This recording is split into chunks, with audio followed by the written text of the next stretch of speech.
할렐루야. 귀한 예배 오신 여러분 진심으로 환영하고 축복합니다. 또 부득이해서 영상으로 예배 들으시는 분들도 환영하고 축복합니다. 우리 시간에 옆 사람과 인사합시다. 잘 오셨습니다. 예배 승리합시다. 하나님은 영이시니 예배하는 자가 성령과 진리로 예배할진지를 하셨습니다. 여러분 모두를 성부와 성자와 성령 이름으로 진심으로 예배 초대합니다. 다 같이 신앙 고백하심으로 주일 예배 시작하겠습니다. 전능하사 천지를 만드신 하나님 아버지를 내가 믿사오며 그 외아들 우리 주 예수 그리스도를 믿사오니 이는 성령으로 잉태하사 동정녀 마리아에게 나시고 본디오 빌라도에게 고난을 받으사 십자가에 못 박혀 죽으시고 장사한 지 사흘 만에 죽은 자 가운데서 다시 살아나시며 하늘에 오르사 전능하신 하나님 우편에 앉아 계시다가 저리로서 산자와 죽은 자를 심판하려 오시리라. 성령을 믿사오며 거룩한 공예와 성도가 서로 교통하는 것과 죄를 사하여 주시는 것과 몸이 다시 사는 것과 영원히 사는 것을 믿사옵나이다. 아멘. 자리에 앉으시고 찬송가 357장을 부르시겠습니다.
김보희 권사님 우리를 대신해서 기도하시겠습니다.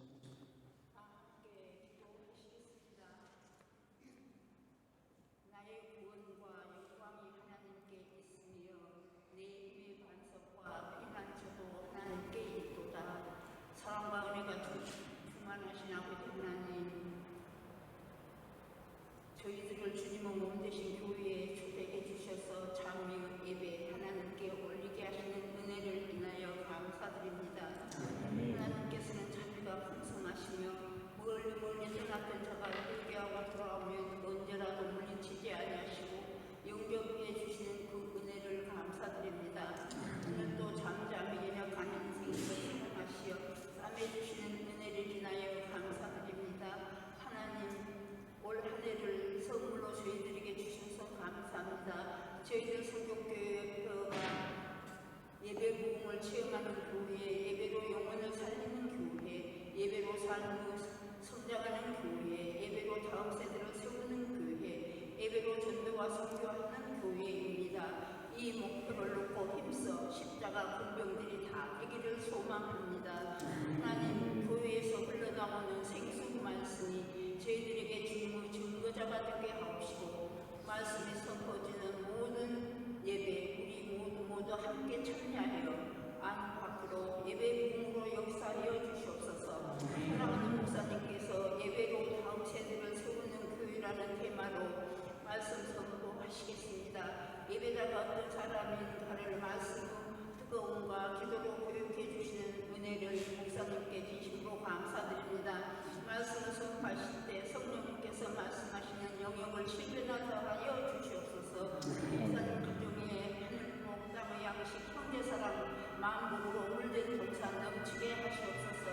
회개하는 마음으로 선포되는 말씀을 가슴팍에 새겨 범사에서 저희들의 언어 행동이 소금으로 녹아져 빛으로 나타나게 하셨기를 간구드립니다. 하나님, AI 시대에서 하나님께서 요구하시는 청년들을 세우는 포스트에 의해 훌륭하신 강사 목사님, 대표 이사장 목사님, 임원진 간사, 스프링어로 역사하신 사역하시는 모든 분들 이에 하나님께서 놀라우신 은혜로 채우시며 모든 준비자를 인도하여 주시옵소서.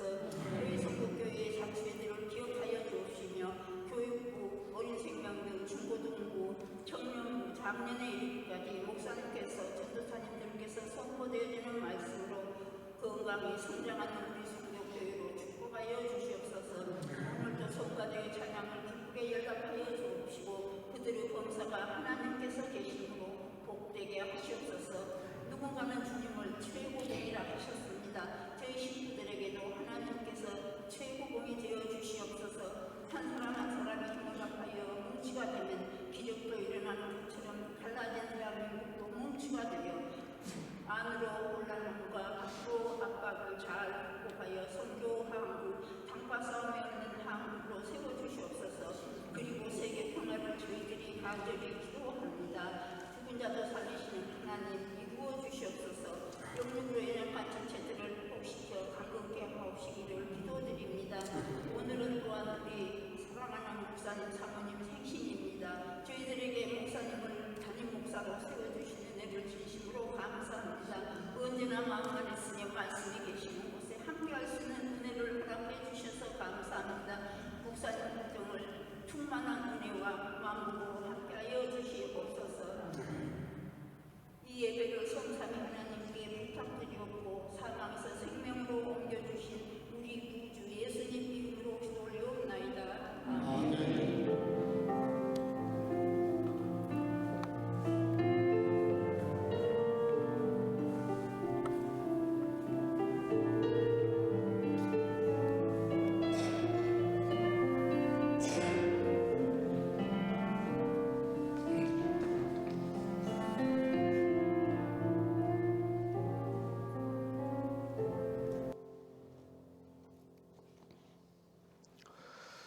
찬송가 302장 부르시면서 준비하신 예물을 드리도록 하겠습니다.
사랑과 은혜가 충만하신 살아계신 아버지 하나님, 거룩한 주일을 나가시고 주 앞에 나와 예배드리는 귀한 시간에 오늘로 여러 모습으로 예물을 드렸습니다.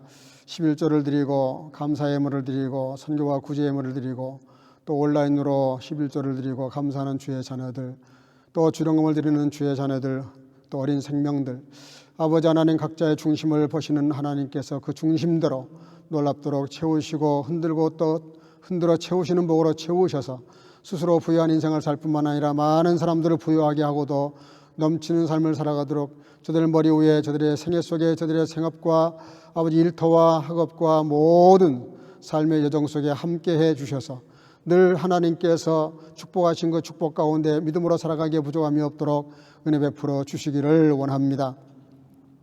우리가 뭘 드려서 우리를 사랑하시는 것이 아니라 이미 우리에게 축복하시고 복을 예비해 놓으시고 아버지 하나님 우리의 삶을 보시는 아버지 하나님, 그 중심을 주님께 두고 오늘도 예배드리는 모든 심령들 마음 가운데 예배 순서에 따라 드리는 예물이 하나님께 영광이 되고 아버지 오병이의 역사로 축복하셔서 이것이 가 닿는 곳마다 복음의 놀라운 역사가 나타나게 하시고 아버지 동서 유럽의 선교 동력화와 다음 세대를 세워가는 놀라운 오병이의 역사로 주께서 사용해 주시기를 간절히 수나옵고 오늘도 주님께서 이 봉헌한 예물을 받으시고 영광 거두어 주옵소서. 예수님 이름으로 축복하고 봉헌하며 기도하옵나이다. 아멘. 사무엘상 3장 4절에서 10절까지 우리 한 목소리로 천천히 봉독하겠습니다. 시작. 여호와께서 사무엘을 부르시는지라 그가 대답하되 내가 여기 있나이다 하고 엘리에게로 달려가서 가로되 당신이 나를 부르셨기로 내가 여기 있나이다. 가로되 나는 부르지 아니하였으니 다시 누우라.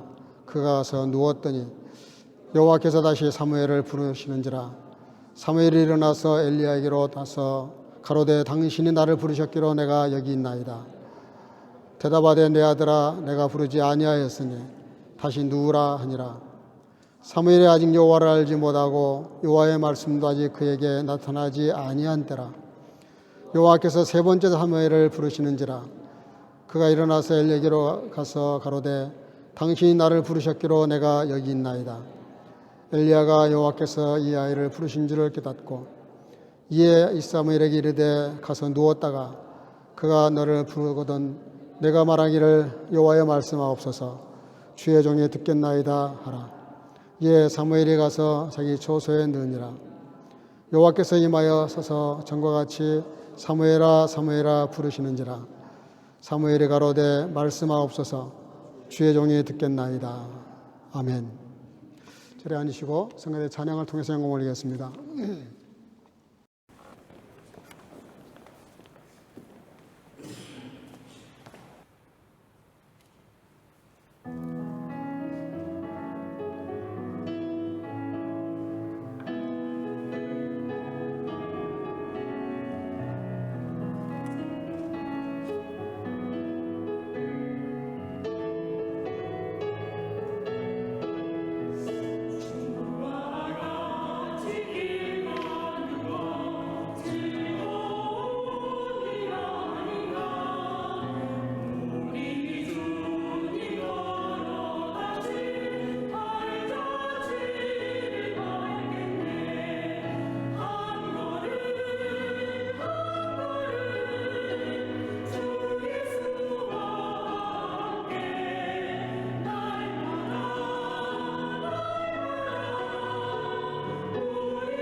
귀한 찬양 감사합니다.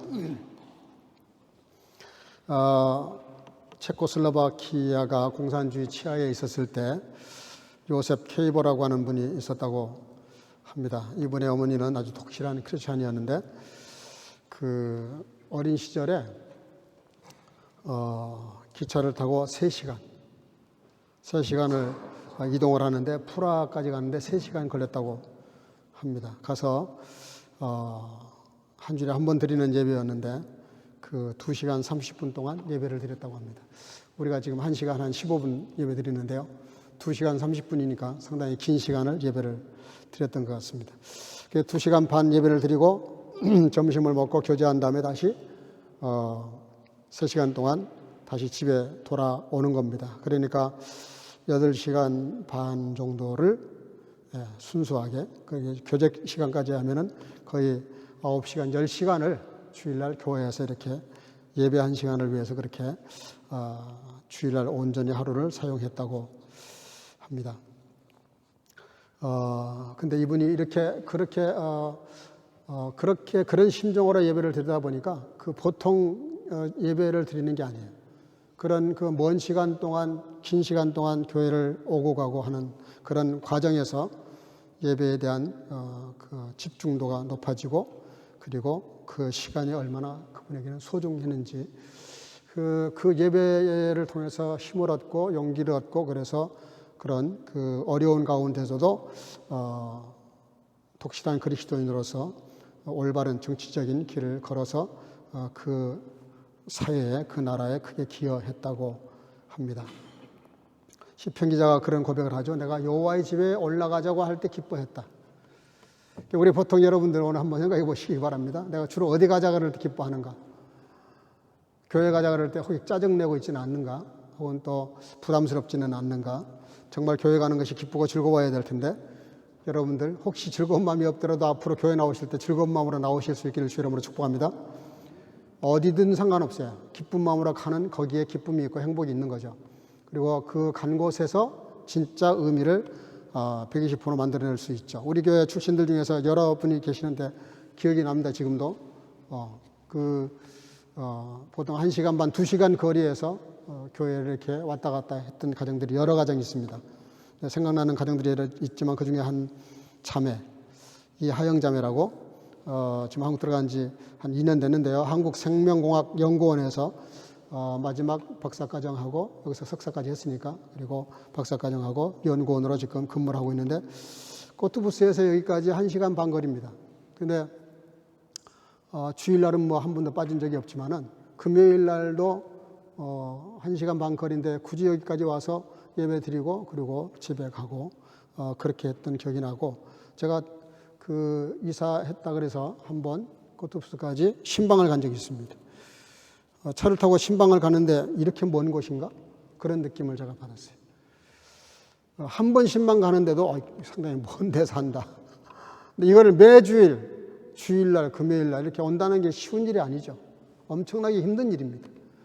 근데 그 자매에게는 그 예배 시간이 그만큼 그에게는 의미가 있고 또 그게 중심이 돼서 그 예배를 드리면서 예배를 통해서 어려운 객지 생활에서 버틸 수 있는 그런 힘과 용기를 얻었던 것 같습니다. 가끔 이렇게 메시지 전하고 이렇게 지금도 교제하고 있지만 그런 관계가 이어진 걸 볼 때 그 예배가 얼마나 중요한가. 그 다음 세대, 오늘 좀 같이 나누려고 하는 건 다음 세대와 예배에 대한 얘기를 좀 하려고 그래요. 그 성경 한번 읽으면서 시작해 보겠습니다. 사사기 2장 10절 다 같이 시작.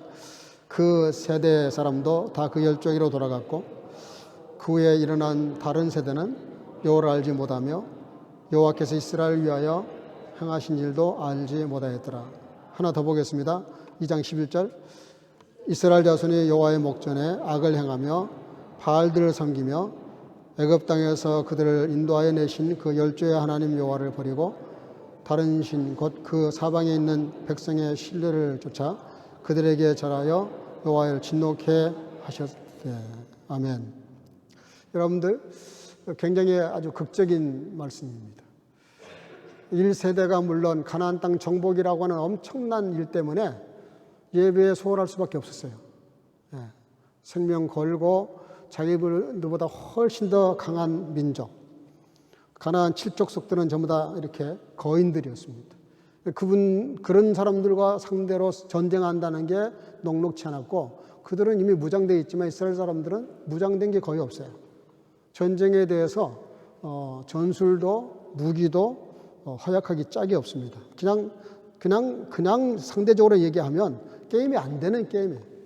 그런 어려운 지역을, 가나안 땅을 하나님이 그냥 거저 주신 게 아닙니다. 선언은 거저 하셨지만 그 땅을 차지하는 건 생명 걸고 피땀 흘리고 목숨 걸어야 됐어요. 많은 희생을 치루어서 그 땅을 차지하게 하셨습니다.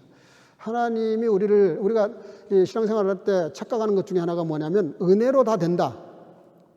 물론 은혜로 다 됩니다.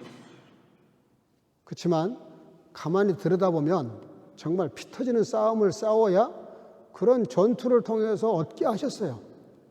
왜 그러셨을까? 은혜라는 말씀을 하지 마시던가. 은혜라고 말씀하시고 피 터지는 싸움을 하게 하셨어요. 그거는 다른 이유가 아니에요. 그렇지 않고 거저 얻는 거는 가치가 떨어지기 때문에 그래요. 내가 얼마나 거기에 가치를 두느냐에 따라서 자기 온 힘을 쏟아붓죠. 쏟아부어서 얻은 것하고 복권 당첨돼가지고 일확천금 오는 것하고는 하늘과 땅 차이입니다. 돈만 있으면 그렇지 않아요. 그렇게 복권 당첨된 사람들 90% 이상이 다 불행하게 끝납니다.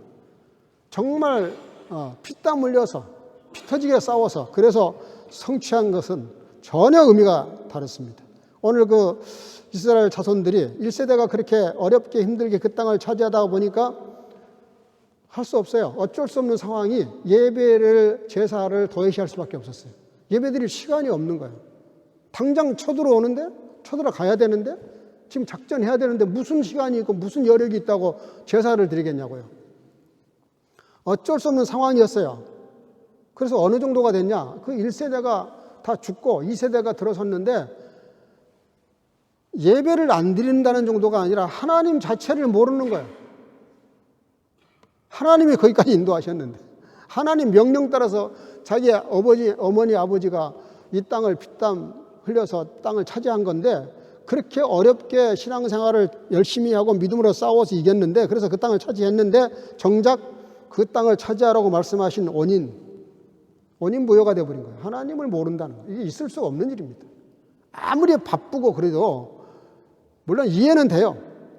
당장 지금 목숨이 왔다 갔다 하는데 전쟁해야지 무슨 예배 드리고 제사 드리고 있겠어요. 근데 그 결과가 뭡니까?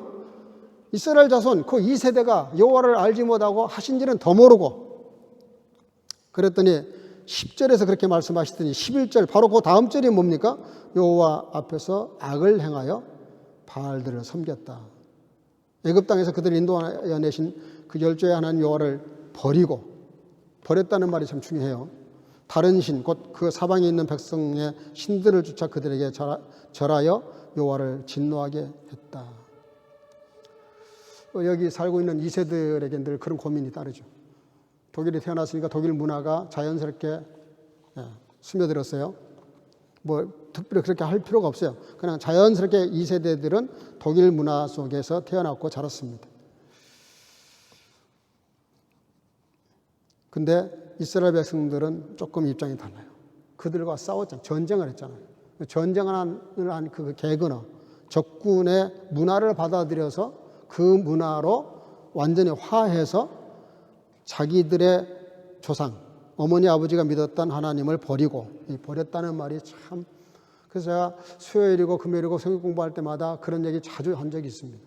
어떻게 하나님을 믿는 이스라엘 백성들이 어느 날 갑자기 우상을 섬길 수 있을까? 그거 현실적으로 불가능한 얘기거든요. 여러분들 지금 하나님 믿다가 갑자기 이방신을 섬길 수 있겠어요?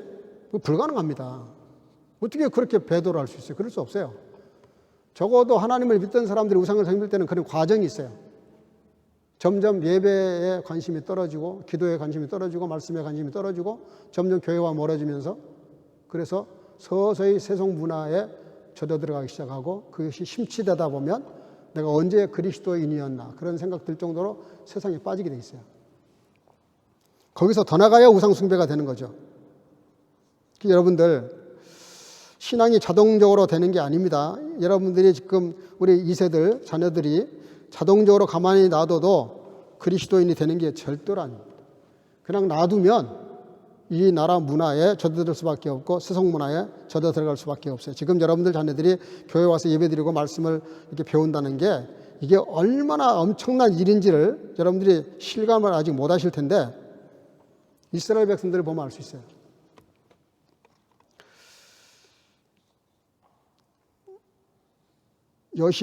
요시아라고 하는 왕이 있었습니다. 이분은 말씀 회복과 예배 부흥과 종교 개혁을 이루었던 그런 분인데 8살의 왕이 됩니다. 8살. 8세의 왕이 됐어요.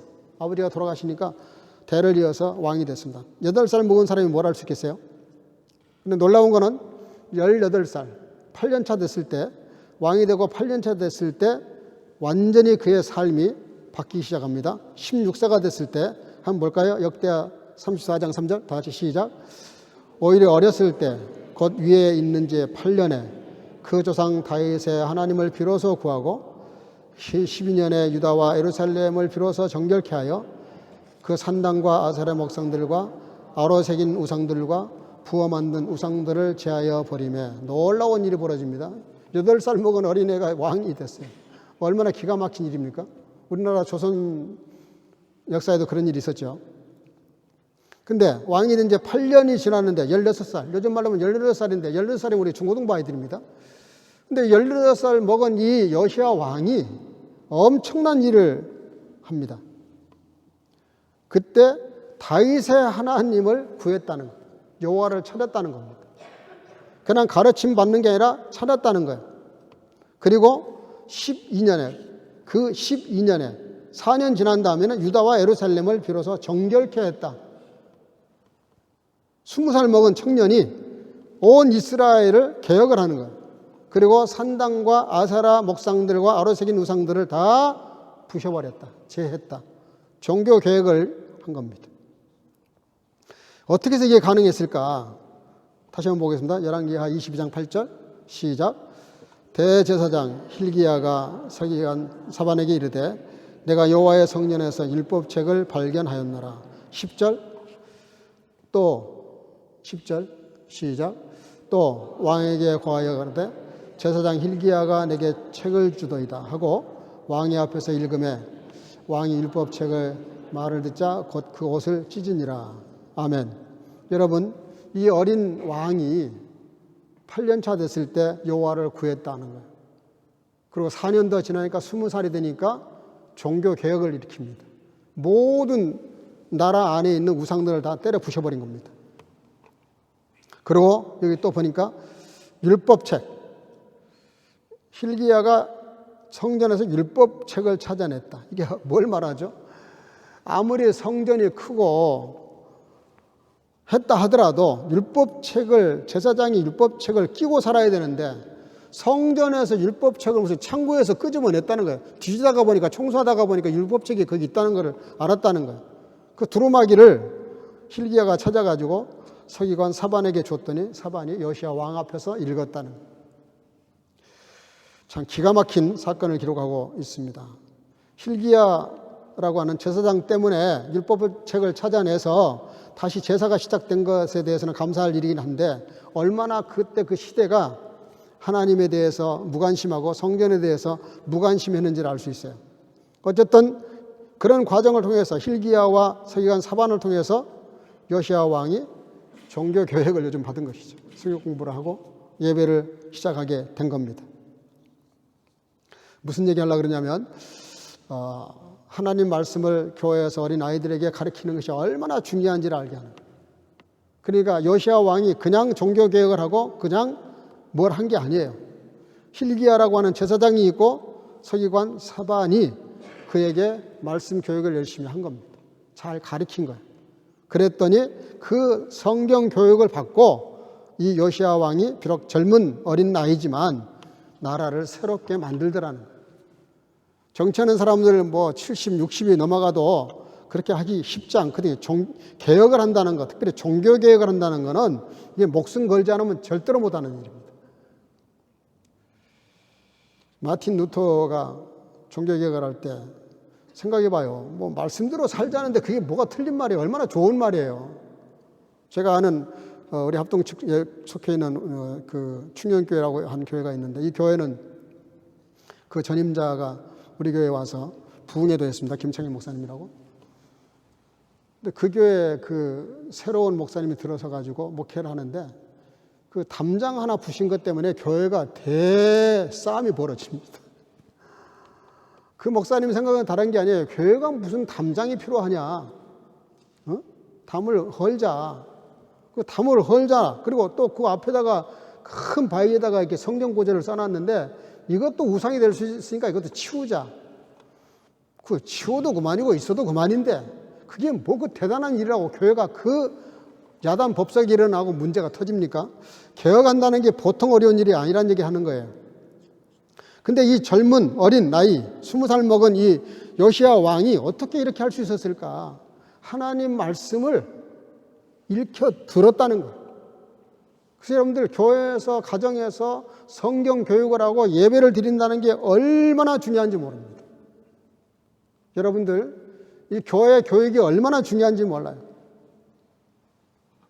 우리 황은혜 전사님도 우리 청소년들을 지금 얼마나 정말 옆에 끼고 가르쳐요. 우리 또 이시원 전사님 새로 이렇게 오셨지만, 얼마나 열심히 가르칩니까? 저는 너무너무 이분들에게 감사해요. 여러분들, 교회가 다음 세대를 가르치고 예배자로 세우지 못하면 반드시 그 교육은 실패합니다. 여러분들 자녀들이 예배자로 설 수 있도록 기도하시고 예배자로 세워가시기를 주님으로 축복합니다. 그러려면 여러분들이 예배자가 돼야 돼요. 여러분들이. 요시야 왕이 하루아침에 이렇게 된 게 아닙니다. 요시야 왕이 이렇게 되기까지는 hil기야라고 하는 대제사장과 사반이라고 하는 서기관이 말씀을 열심히 읽혀드리고 깨우치고 가르쳤기 때문에 왕이 변화가 되니까 나라가 변하잖아요. 그러니까 8년 이 왕이 8살에 왕이 돼가지고 34장 8년 차가 되니까 16세 때 여호와를 찾기 시작하더니 여호와를 찾았단 말이 그냥 찾았다는 게 아니라 구도자가 됐다는 뜻이에요. 통치 12년 차가 되니까 우상을 제거하더니 18년 차가 되니까 성전을 수리하고 율법책을 발견하고, 그리고 자 하나 더 읽어보겠습니다. 열왕기하 23장 시작. 사사가 시대부터 이스라엘 열왕의 시대에서든지 유다 열왕의 시대에서든지 이렇게 유월절을 지킨 일이 없었더니 요시야 왕 18년에 예루살렘에서 여호와 앞에 이 유월절을 지켰더라. 아멘. 사사 시대 이후로 한 번도 그런 적이 없었는데, 요시야 왕이 26살 됐을 때 한 번도 그렇게 한 적이 없을 정도의 대대적인 유월절을 지켰다는 거예요. 무슨 말이냐면 예배자가 되고 예배가 회복됐다는 뜻입니다. 여러분, 교회 존재의 진정성은 예배에 있습니다. 예배당, 이거 예배당이라 그래요. 예배당.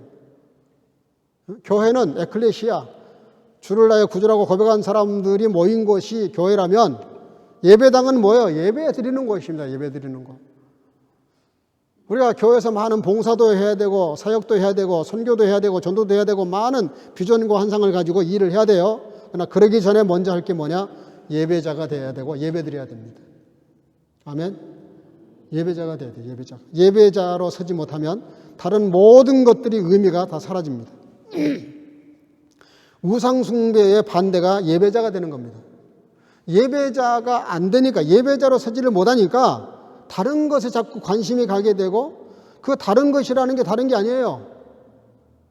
교회 봉사하는 것도 예배가 빠진 봉사는 우상이 될 수 있어요. 성경 공부 좋은 거죠. 예배가 없는 성경 공부도 우상이 될 수 있어요. 성경 공부를 왜 하는데? 예배 드리려고 하는 겁니다. 예배자가 되기 위해서. 먼저 예배자가 되면 그 나머지는 다 자동으로 가장 그 일을 잘할 수 있다니까요. 지난주에 말씀 생각했잖아요.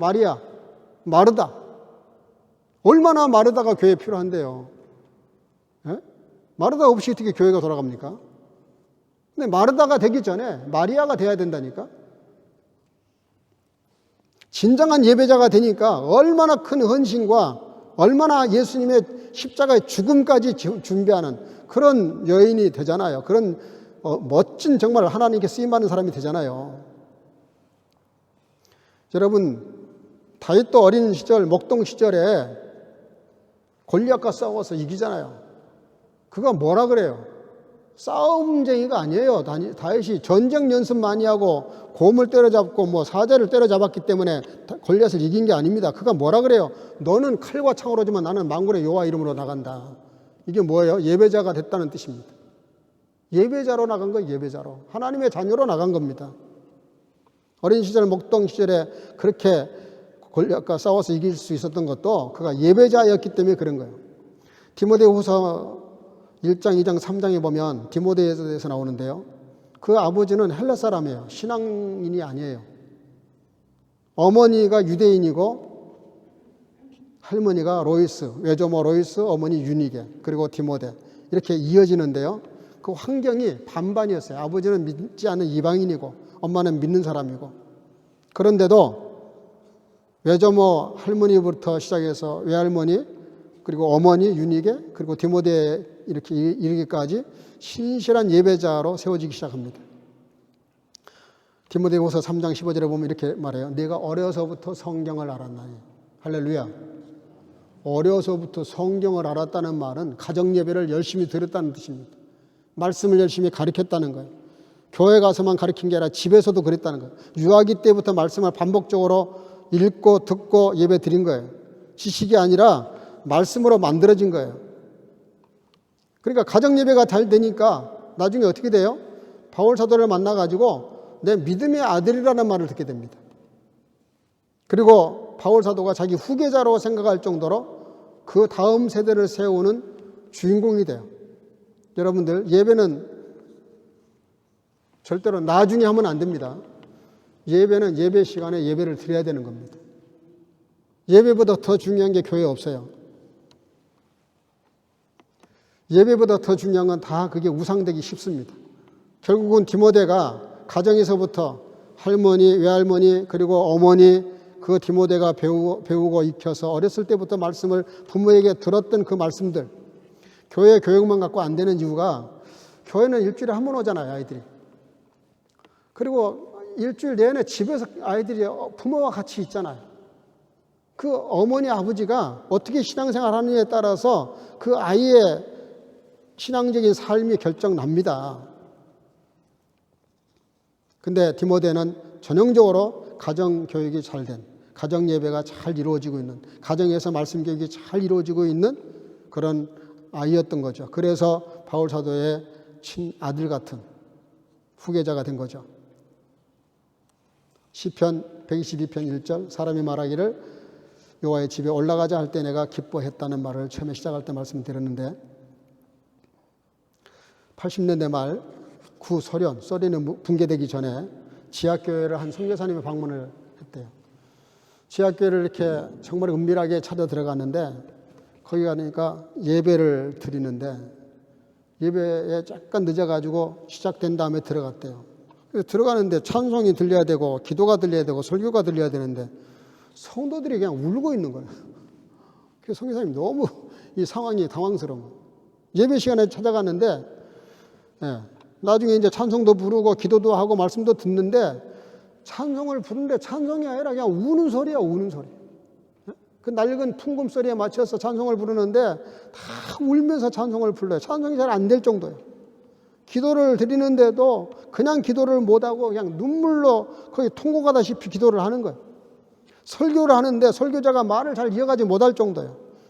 예배를 마친 다음에 물었대요. 도대체 왜 예배 분위기가 이러냐 그랬더니 그 말을 듣고 이 총사님 너무 쇼크를 받은 거예요. 이 예배가 마지막 예배가 될 수 있기 때문에 다 그러는 겁니다. 그러더래요. 그게 무슨 뜻이냐 그랬더니 KGB가 이 지하교회를 찾아내려고 눈에 불을 켜고 다니는데 걸렸다 그러면 무조건 아우지 탄광으로 끌려가는데 그 끌려가서 아직도 못 오는 성도들이 많이 있다는 거예요. 그래서 오늘 예배 드리다가 걸리면 이거 예배가 끝이에요. 그날로 끝이에요. 더 이상 못 모이는 거예요. 그리고 잡히면 그렇게 엄청난 핍박을 받게 되니 오늘 마지막 예배 드린다는 마음으로 예배를 드리는 그 심정이 얼마나 힘들고 어려웠겠어요. 우리 믿음의 선배들은 그렇게 믿음 생활을 했습니다. 예수님께서 마가복음 10장 14절 한번 볼까요? 시작.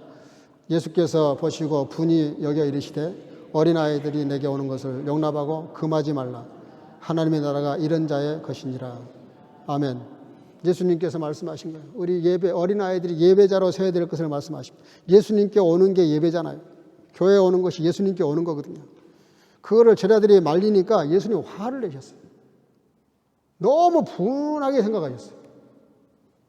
아니, 이 아이들이야말로 교회 주인공인데, 이 아이들이야말로 예배자로 서야 되는데, 이 아이들이야말로 정말 하나님 나라 환영을 받아야 되고, 이 아이들의 정체성이야말로 진짜 하나님 나라의 정체성과 맞물려 있는데, 이 아이들을 오지 못하게 하다니, 구창게 생각하다니, 시대적인 배경이 그랬지만 예수님께서 어린 아이들을 말씀으로 예배자로 세워야 될 것에 대해서 쿡 찍어서 말씀하신 겁니다.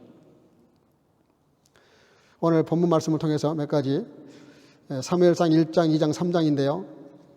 그 다 얘기할 수는 없고, 오늘 어떻게 해야 우리가 예배자로 설 수 있을까, 어떻게 우리가 다음 세대를 예배자로 세울 수 있을까를 생각해 보려고 합니다. 오늘 사무엘은 처음부터 지도자로 위대한 사람으로 태어난 게 아니에요. 평범하게 태어났어요. 근데 그는 기도로 태어났고,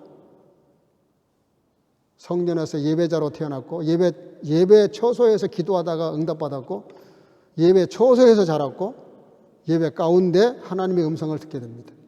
자, 오늘 본문 1장 12절 13절 읽어보겠습니다. 시작. 그가 여호와 앞에 오래 기도하는 동안에 엘리가 그의 입을 주목한 즉 한나가 속으로 말하며 입술로 동하고 음성은 들리지 아니하므로 엘리는 그가 취한 줄로 생각한지라. 이게 지금 한나가 아이를 낳지 못해서 분인나라고 하는 다른 여인이 하도 이렇게 놀려대니까, 조롱을 하니까 자기가 엘가나 남편을 사랑하긴 하는데 자기를 못 낳으니까 너무 마음이 안타까워서, 동기가 다른 게 아니에요. 남편이 자기를 뜨겁게 사랑하는데 자기도 남편을 뜨겁게 사랑하는데 사랑이 동기가 됐는데 그 반응을 자기가 못하는 것 같아서 너무 마음이 괴로웠다는 거예요. 그래서 지금 기도를 합니다. 자녀를 달라고. 그래서 1장 28절 시작. 그러므로 나도 그를 여호와께 드리되 그의 평생을 여호와께 드리나이다 하고 그 아이는 거기서 여호와께 경배하니라. 한나가 얼마나 고통스럽게 기도하다가 응답받고 엘리 세상에 축복을 받고 믿고 집에 가서 편안하게 쉬었더니 정말 하나님이 때가 되니까 사무엘을 주셨어요. 그래서 그 아들 사무엘을 하나님의 성전에 가서 바쳤습니다. 그리고 성전에서 자라게 합니다. 그러면서 뭐라 그러냐면은 그러므로 나도 그를 여호와께 드리되 그의 평생을 여호와께 드리나이다. 아예 그냥 사무엘의 인생 전체를 다 성전에 바쳐버린 것입니다. 그랬더니 그 아이가 거기서 여호와께 경배했다는 거예요. 어린아이가.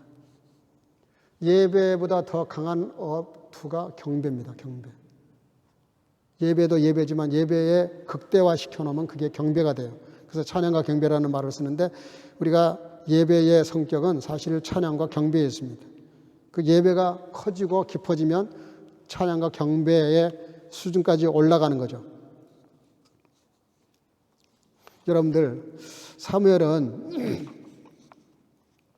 한나가 성전에서 술 취한 사람처럼, 그랬더니 엘리 제사장이 정말 오해를 해가지고 여인이여 술을 끊어라 이런 말 하잖아요. 정말 술 취한 여자인 줄 알고. 근데 한나가 뭐라 그래요? 제사장 엘리요, 내가 술을 먹고 지금 술 주장하고 있는 것이 아니라 내 심정을 하나님께 통하고 있다. 그렇게 얘기합니다. 여러분들, 기도는 어떤 방식이든 상관이 없어요. 하나님과 마음이 통해야 됩니다. 그게 진짜 기도예요. 여러분들, 너무 기가 막힌 일을 당하게 되면 말이 잘 안 나와요. 말이. 그러잖아요. 쇼크 먹어도, 너무 쇼크가 커도 말이 안 나옵니다. 한나가 입만 뻥긋뻥긋했다는 말은 그 앞에는 분명히 통곡했다고 되어 있거든요. 그 통곡하면서 기도했는데 조금 시간이 지나니까 술 취한 사람처럼 입만 뻥긋뻥긋 하는데 소리가 안 나는 거야. 그러니까 통곡을 지나서 말로 다 할 수 없는 고통과 그리고 간절함을 가지고 하나님께 기도한 겁니다. 어디서? 성전에서. 제사장 엘리는 저기 문 옆에서 의자에 앉아서 그걸 보고 있는 거예요. 제사장이 기도해야 되는데 제사장은 그거 보고 있는 거예요. 여인이 기도하는 걸 보고 있어요. 근데 그 기도하는 모습을 보니까 제사장 보기에는 기가 막힌 거예요. 이놈의 여자가 무슨 대낮부터 술을 먹고 와서 술주정을 할 데가 없어. 교회에서 술주정을 하는. 여러분들 그런 말을 들을 정도로 기도해 보신 적 있어요? 교회에 와서? 교회에서 제가 여러분들에게 통성기도 같이 합시다 할 때 여러분들 통성기도라는 말을 쉽게 들으면 안 돼요. 이 여인처럼까지는 아니어도 정말 간절함과 진정성이 있어야 됩니다. 기도는 진정성이 중요해요. 상관없어요. 큰 소리를 내든 작은 소리를 내든 어쨌든 정말 진정성이 있어서 그렇게 기도를 했더니 하나님이 그 기도를 들으셨어요. 그렇게 안 해도 하나님 들으시지만 우리들의 마음을 보시는 거죠. 그 다음에 2장 21절 시작. 여호와께서 한나를 공고하사 그로 잉태하여 세 아들과 두 딸을 낳게 하셨고 아이 사무엘은 여호와 앞에서 자라니라. 여기 놀라운 말씀이 나옵니다. 한나가 너무나 기도를 세게 했는 것 같아요. 너무 기도를 오버해가지고 너무 세게 했더니 한 아이 사무엘만 주셔도 감사한데 어떻게 했다고? 세 아들을 더 주셨다니까? 거기다 두 딸을 더 주셨어요. 두 딸을. 세 아들과 두 딸을 주셨어요. 근데 더 놀라운 건 이 세 아들과 두 딸에 대해서는 성경이 더 이상 아무 기록도 없어요. 그냥 세 아들을 낳았고 두 딸을 더 낳았다는 것밖에는 아무 이야기가 없어요. 그리고 사무엘에 대해서 뭐라 그래요? 아이 사무엘은 누구 앞에서 자랐다고요? 누구 앞에서? 누구 앞에서 자랐다고요? 여호와 앞에서. 이게 뭐예요? 예배자로 살았다는 뜻입니다. 예배자로. 예배자로 늘 섰다는 거예요. 늘 하나님의 성전에서 예배자로. 하나님의 성전에 있었으니 성전에서 뭘 하겠어요? 제사밖에 더 있어요? 교회에서 뭘 하겠어요? 예배죠. 예배. 예배자로 자란 거예요. 아이 사무엘은 여호와 앞에서, 그것도 여호와 앞에서 자랐다는 거예요. 근데 사무엘상 2장 12절에 가면 엘리의 두 아들 얘기가 나와요. 거기 뭐라고 나오냐면 12절에 엘리의 아들들은 행실이 나빠 여호와를 알지 못하더라. 제사장의 아들이신데 제사장 아들이면 얼마나 예배를 잘 드리고 얼마나 착하게 살고 얼마나 정직했겠어요. 근데 두 아들도 아버지 대를 이어서 제사장이 됐어요. 제사장이 됐는데 여호와를 알지 못한다는 거예요. 그 시대의 상을 말하는 겁니다. 그만큼 영이 어두워진 시대예요. 아버지 엘리 제사장도 영적으로 어두워졌지만 두 아들도 제사장인데 행실이 나빠. 그리고 영이 어두워졌어. 그래서 하나님의 이상이 보이지 않더라. 한마디로 그렇게 요약을 합니다. 여러분들 왜 세 아들과 두 딸이 더 낫다는 말을 기록만 하고 세 아들과 두 딸에 대해서는 아무 언급이 없을까? 하나님 아무리 태어나서 존귀한 인생이 됐다 하더라도 하나님 앞에 자라지 못하고 하나님 앞에 서지 못하면 그 인생에 아무 가치가 없고 의미가 없다는 뜻이에요. 일부러 성경은 그걸 기록하고 있어요. 굳이 꼭 세 아들을 낳고 두 딸을 낳는데 기록을 했으면 그 다음 얘기를 더 써 가시던가. 근데 아예 그냥 낳았다고만 얘기하고 아무 기록이 없어요. 그리고 제사장과 제사장의 두 아들이 있는데 행실이 나쁜데 그걸 굳이 사무엘과 비교를 해요. 비교를. 성전에서 아무리 성전의 중요한 일을 맡아서 한다 하더라도 진정한 예배자로 태어나지 못하면 거듭나지 못하면 아무 의미가 없고 아무 영향력이 없다는 거예요. 여러분 그래서 우리가 교회 신앙생활 하면서 정말 조심해야 됩니다. 저를 포함해서 우리 모두가 다 같이 조심해야 돼요. 정말 예배자로 설 수 있기를 주의 이름으로 축복합니다. 예배를 이렇게 인도하고 순서를 맡고 무슨 봉사를 하고 무슨 직책을 맡고 이거는 그냥 정말 필요에 의해서 하나님이 주신 것뿐이에요. 그게 중요한 게 아니잖아요. 진정성이 중요한 건데 믿음이 중요한 건데 어떤 존재로 사느냐가 중요한데 자 오늘 본문 3장 1절 시작. 아이 사무엘이 엘리 앞에서 여호와를 섬길 때는 여호와의 말씀이 희귀하여 이상이 흔히 보이지 않더라. 영적으로 어두운 시대를 아주 단적으로 말씀하십니다. 여호와의 말씀이 희귀했다. 아니 성전에서 하나님 말씀이 희귀하면 어떻게 합니까? 세상에서는 그렇다 치더라도 교회가 말씀이 희귀하다 그러면 말이 되겠어요? 교회가 이상이 안 보인다. 왜 이상이 안 보여요? 이 이상이라는 말은 환상과 비전과 꿈을 말하는 건데 또 꿈과 환상과 비전을 말하니까 무슨 교회가 대단한 목적을 걸어놓고 해야 된다 이런 뜻이 아니에요. 교회 최대의 사명과 비전과 이상은 영원 우리 교회 지금 걸어놓은 표가 그게 진짜 이상이에요. 우리가 예배자로 진정으로 서고 예배자가 돼서 성숙하고 다음 세대를 세워가면서 예배자로 만들어갈 뿐만 아니라 그 예배를 통해서 전도하고 선교해서 영혼 구원하는 것, 이보다 더 큰 비전이 없습니다, 여러분들. 교회 비전하니까 뭐 큰 사역을 해야 비전이라 그러는데 그거 다 속는 겁니다, 여러분들. 물론 더 크게 일하면 좋긴 하죠. 그게 본질이 아니에요.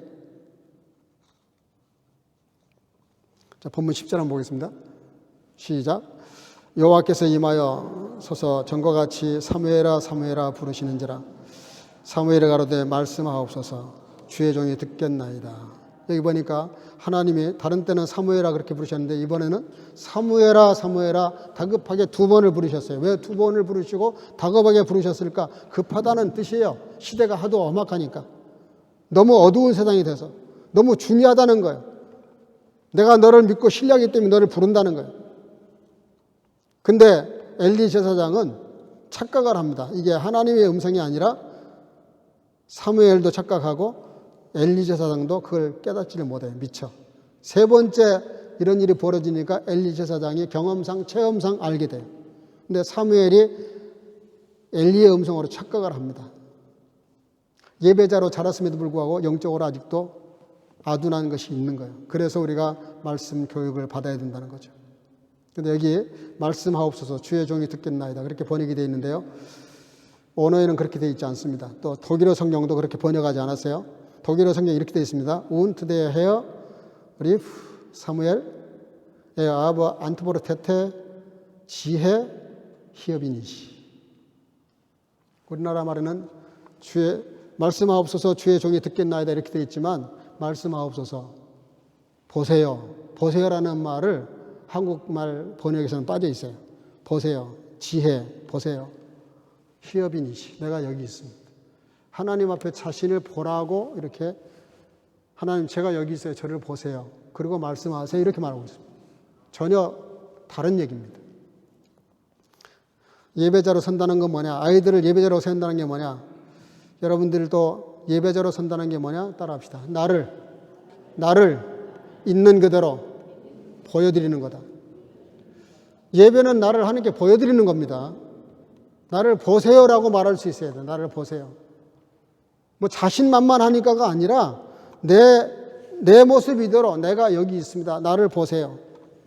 주님의 면전에서 보여드려야 된다는 뜻이기도 하지만 자기 있는 실존 그대로 하나님께 내보여야 된다는 거예요. 근데 왜 이 중요한 말을 빼는지 모르겠어요. 말씀하옵소서 보세요. 제가 여기 있습니다. 주의 종이 듣겠습니다. 그렇게 번역을 해야 되는데 한국말이 보세요라는 말을 뺐어요.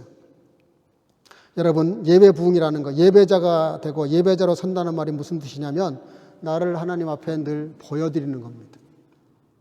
있는 그대로 정난하게 나를 하나님 앞에 내려놓는 겁니다. 마지막 결론 사무엘은 예배 자리에서 태어났습니다. 예배 자리 성소에서 어머니의 기도로 태어났고 성소에서 자랐고 예배 가운데 하나님의 음성을 듣습니다. 근데 그 예배 초소가 어디냐? 사무엘상 3장 21절인데요. 여호와께서 실로에서 다시 나타나시되 여호와께서 실로에서 여호와의 말씀으로 사무엘에게 자기를 나타내시니 그랬습니다. 제가 여러 번 강조합니다. 올해 그 예배 부흥에 대해서 말씀하시면서 여러 번 강조하고 있는데 여러분들 여호와께서 어디서 나타나셨느냐? 실로에서 나타나시고 다시 나타나시고 다시 말씀하시고 다시 사무엘을 만나시고 다시 사무엘에게 자신을 보여주십니다. 실로가 어디냐면 예루살렘 성전이 세워지기 전까지 성전이었어요. 예루살렘 성전을 세우기 전까지 성전이 실로에 있었습니다. 이스라엘 백성들의 중심지였어요. 영적 센터였습니다. 여호수아 이후부터 사무엘 시대 초반까지 바로 실로가 하나님의 성전이었어요. 그러니까 무슨 얘기하려고 그러냐면 우리가 하나님의 자녀로서 예배자로 서기 위해서는 항상 교회 중심의 삶을 사셔야 된다 그런 뜻이에요. 지금 요한계시록을 금요일날 강의하고 있는데요. 2번 했어요. 1장 가지고. 거기서도 보면 7 촛대와 7 사자, 7 교회를 말해요. 근데 인자가 어디에 임하시느냐? 7 교회 사이에 왔다 갔다 하신다 그랬어요. 하나님은 어디에나 계세요. 언제나 계시고. 근데 굳이 성경은 뭐라고 말씀하시냐면 소아시아 7 교회 그 사이사이를 왔다 갔다 하신다 이렇게 기록해요. 흰 옷 입으신 그 예수님께서. 여러분, 교회의 중심은 무슨 뜻이냐면 교회에서 예배자로 서는 겁니다. 예배자. 그리고 내가 예배자로 설 뿐만 아니라 다음 세대를 정말 잘 세우고 싶으시면 여러분들의 자녀들을 예배자로 만드세요. 예배자로 서야 됩니다. 예배 드릴 줄 알아야 돼요. 예배를 무엇보다도 중요하게 생각할 줄 알아야 돼요. 예배의 가치를 알아야 되고 예배의 성격도 알아야 되고 예배의 목적도 알아야 되고 스스로가 예배자가 되어서 예배자로 설 수 있도록 교회 교육, 가정 교육, 가정 예배, 교회 예배가 그렇게 돌아가야만 됩니다. 만약에 우리 아이들에게 아무리 많은 성경 교육을 했다 하더라도 예배자로서 실패하게 되면 다 망가지는 겁니다. 근본이 깨져버리는 거예요. 예배자로 서지 못하면 그 다음 모든 것들이 다 우상이 될 수도 있고 잘못될 수가 있어요. 요즘 우리 수요 성경 공부 금요기도에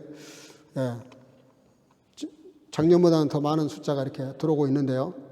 여러분들 아무리 바쁘고 힘들겠지만 지난주도 말씀드렸어요. 진정성이 중요합니다. 진정성.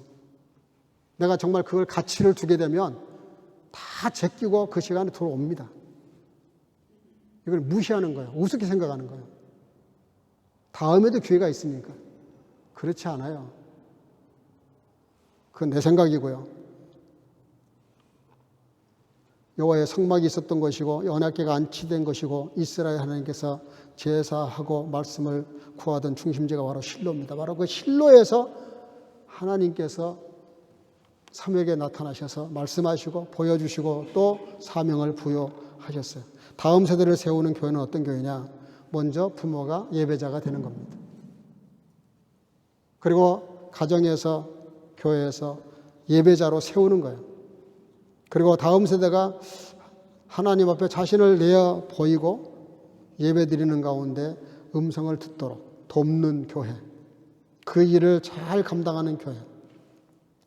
그래서 혼탁한 사사시대에서 사무엘은 마지막 사사가 됐고요. 새 시대의 영적 지도자로 우뚝 서게 됩니다. 왕정 시대로 전환시키는 인물이 된 거죠. 마지막 하나 읽고 마치겠습니다. 요한복음 4장 23절 시작. 아버지께 참되게 예배한 영과 진리로 예배할 때가 오나니 곧 이때라. 아버지께서는 자기에게 이렇게 예배하는 자들을 찾으시느니라. 아멘.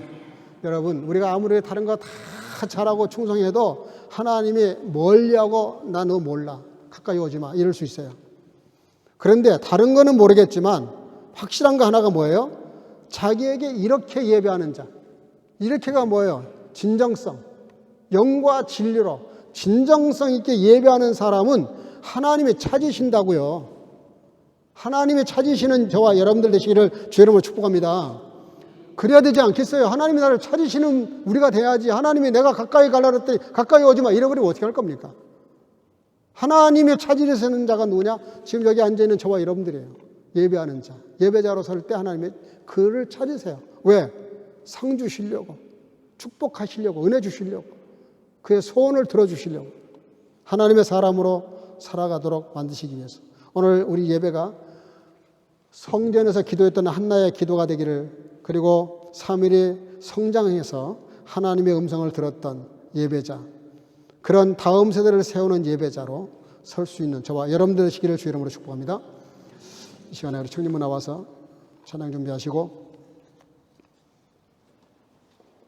우리 기도할 때 오늘 예배 부흥을 꿈꾸면서 예배로 다음 세대를 세워가는 교회가 될 수 있기 위해서 말씀을 기억하시면서 기도하시길 바라고, 코스태 지금 어린아이들까지 포함해서 14명 정도가 등록이 됐습니다. 우리 교회 더 많이 등록할 수 있기 위해서. 그래서 이 코스태가 얼마나 중요한지 몰라요. 동서유럽 선교의 동력화를 이루고 또 우리 교회 가장 주력 선교 사역이기도 하고 비전이기도 하고 꿈이기도 합니다. 이들을 통해서, 이것을 통해서 다음 세대를 세워가는 우리 코스태가 될 수 있게 해서 기도해 주시고, 세 번째는 교회 질적 양적 부흥과 각 부서 활성화를 위해서, 그리고 나라의 발전과 세계 평화를 위해서, 그리고 여러 영역으로 어려운 사람들이 새로워질 수 있기 위해서 기도해 주시길 바랍니다. 찬양 부르고 기도하겠습니다. 안녕하세요. 복되고 행복한 주님입니다. 저는 개인적으로 제가 하나의 엄마로서 저희 교회가 이렇게 다음 세대에 대한 설교와 무엇보다도 예배를 통해서 다음 세대를 준비한다는 게 너무 자랑스럽고 정말 좀 교회를 사랑하게 되는 이유 중에 하나인 것 같습니다. 저희가 첫 번째로 찬양할 곡은 마지막 날에라는 곡인데 곡의 가사는 노엘서에서 나오는 가사입니다.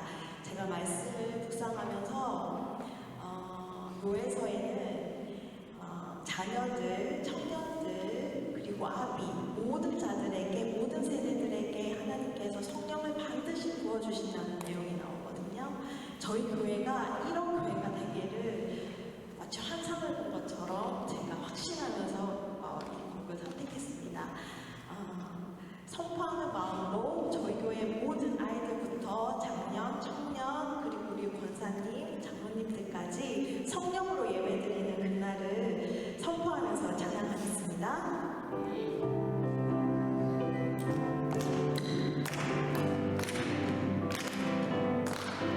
다 같이 나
사랑과 은혜가 충만하신 아버지 하나님, 우리가 하나님의 참으로 교회에 나와 예배당에 나와 우리가 그 어떤 것도 다 급하고 감당해야 될 사명들이지만 무엇보다도 우리 스스로가 내 스스로가 예배자로 설 수 있도록 우리 모두에게 예배의 영을 허락해 주시기를 원합니다. 예배보다 더 중요한 것, 더 먼저 급한 것이 없는 줄을 알고 모두가 다 예배자로 설 수 있도록 함께 하시고 주일 예배뿐만 아니라 수요 예배, 금요 기도에 다 예배자로 설 수 있도록 축복하시고 각 부서가 또 아버지 하나님의 활성화가 되어서 모든 모임이 활성화가 되어서 아버지 하나님의 어린이 예배, 청소년 예배, 청년 성경 공부 모두가 다 같이 하나님 은혜 가운데 성장하고 발전할 수 있도록 축복해 주시옵소서. 아버지 하나님 함께 드리는 모든 공동의 기도를 응답해 주실 줄로 믿사옵고 예수님 이름으로 기도하옵나이다. 아멘. 자리에서 일어나시고 주기도성을 부르겠습니다.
Da kam der Herr und trat herzu und rief wie vorher Samuel, Samuel.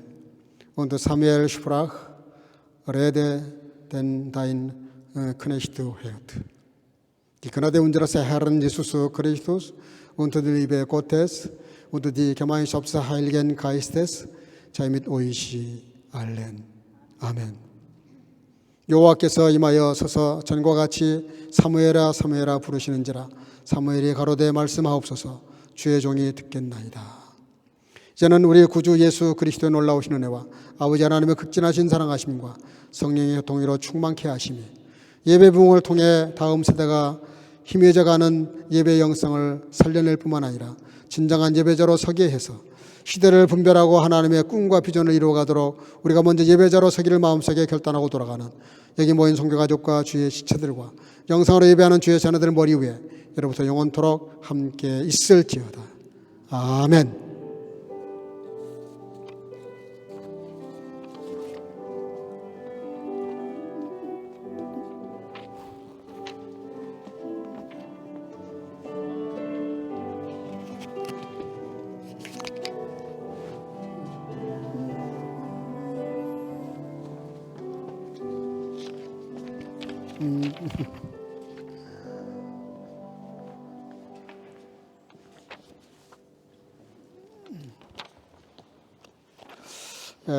잠깐만 자리 앉으시고요.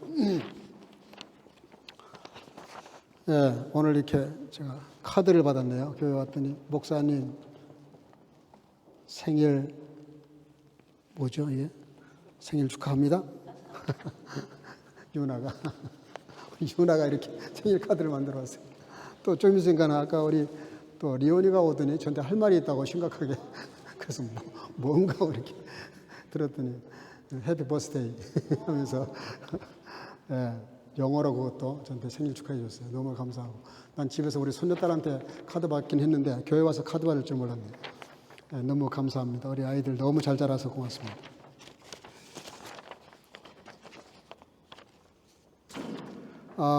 오늘 이렇게 예배 많이 오셨는데 여전히 빠진 분들이 여러 가정이 있습니다. 위에서 기도해 주시기 바랍니다. 예. 예배 후에는 오늘 이렇게 음식을 좀 준비한 것 같은데 한 번도 빠지 마시고 다 가셔서 식사 같이 할 수 있기를 바랍니다. 그 코스테가 이제 6주 앞으로 다가왔는데요. 우리 교회 사실은 우리 교회로서는 제일 주력 사역이죠. 이 코스테가 간단히 그냥 1년에 한 번에 이렇게 모여서 한 300여 명 이렇게 모여서 수양회를 하지만 그게 굉장한 의미가 있습니다. 한국에서 강사님들이 오시면 꼭 끝에 가서 저에게 만나서 하시는 말씀이 있어요. 그 아웃사이드 무브먼트, 그러니까 교회 밖의 선교단체는 코스테처럼 해야 된다. 그리고 자기 선교단체도 가서 그렇게 바꾸고 싶다. 그게 뭐냐 그랬더니 코스테 와서 보면은 꼭 무슨 교회 연합회가 모여서 수양회 하는 것 같아요. 처음에는 그렇게 생각해서 너무 이렇게 뭐라 그러나요? 그 시골 무슨 이런 모임 같은 그런 느낌을 받았는데 가만히 보니까 모든 세대가 다 오는 거예요. 어린 아이부터 시작해서 청소년, 초등부 아이들이 한 60명, 중고등부 학생들이 한 50에서 60명, 청년들이 한 80에서 100명, 그리고 목회자가 한 50명, 성인들이 한 50명, 뭐 이렇게 모든 게네라치온에 다 모이는 거예요. 예, 그러니까 이게 진짜 선교 수양회로서는 이게 가장 바람직하고 또 교회 중심, 현장 중심, 이게 너무 좋다는 거예요. 그래서 한국에서 오신 모든 그 아웃사이드 모브먼트 하는 분들이 롤모델이 되고 있다, 코스테가. 그래서 전 세계에 이런 미치는 영향이 크다. 그리고 동서유럽 450교회지만 그 중에 여러 교회들이 참석을 해서 같이 이 비전을 나누고 있는데 우리 교회의 가장 큰 선교 비전이기도 하고 우리 교회가 이 일에 주력으로 이 사역을 하다 보니까 유럽의 그래도 코스테, 물론 제가 지금은 대표 자리를 물려주고 이사장으로 사역하고 있지만 실무진들, 코스테 그 간사 팀장이 또 우리 케이크 집사잖아요. 내년에 이제 올해도 코스테 전체 그 실제 진행은 또 우리 간사팀들이 다 해요. 근데 그걸 또 우리 팀장만 그런 것이 아니라 그 팀원들도 대부분 우리 선교 청년들이 대부분 다 했어요. 올해 또 어떨지 모르겠는데 여러분들 최대한으로 젊은 청년들 다른 거 다 바쁘고 급하겠지만 코스테 가서 사역하신다는 게 선교적 비전을 다음 세대를 세워가는 놀라운 비전의 역사인데 헌신할 수 있으면 참 좋겠습니다. 현재 지금 어린아이까지 약 14명 정도가 등록했는데요. 좀 더 많이 등록해서 다 갈 수 있으면 좋겠습니다. 다시 말씀드리지만 그 300명이 차버리면 그 취소는 할 수 있어요. 그러나 차버리면 더 갈 수가 없습니다. 50%만 돼도 신청을 일단 하셔서 갈 수 있기를 바라고 교회에서 또 지금 기차표를 일부 끊었습니다. 너무 경제적인 저렴한 그런 표가 나와서 일부 끊었는데요. 두 가지 방법을 다 할 겁니다. 차로 가는 방법, 기차로 가는 방법. 그래서 지금 한 10명 정도가 기차표를 끊었습니다. 근데 이제 간사팀들은 아무래도 월요일 날 가야 되니까 저희 지금 표를 끄는 거는 화요일 날 가는 팀들이 끊었는데 월요일 날 가는 팀들이 다시 또 구성이 되면 그 팀 중심으로 차를 모색해 보도록 하겠습니다. 예. 여기까지. 오늘 생일 맞이한 분들이 있는데요. 그래서, 예. 이거 제가 해야 됩니까, 이거? 예. 아시죠? 예. 우리 미선자매는 오늘 못 나오셨는데, 우리 이목식 목사님 따님이십니다. 예. 미선자매까지 포함해서 생일 축하하도록 하겠습니다.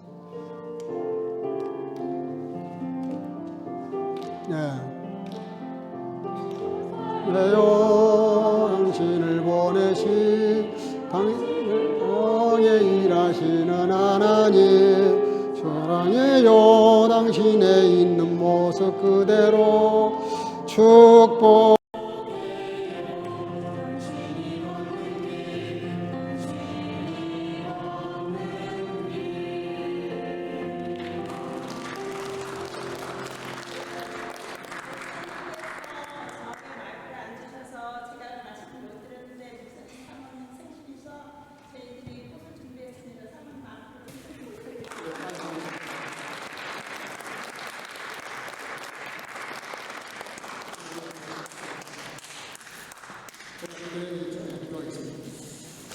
하나님 감사합니다. 오늘도 주 앞에 나와 예배하는 시간에 또 이렇게 생일을 맞이해서 교회로부터 이렇게 또 사랑을 받게 하시고 축하를 받게 하신 거 감사합니다. 또 사랑하는 딸 위성이도 생일을 맞이하게 하신 거 감사합니다.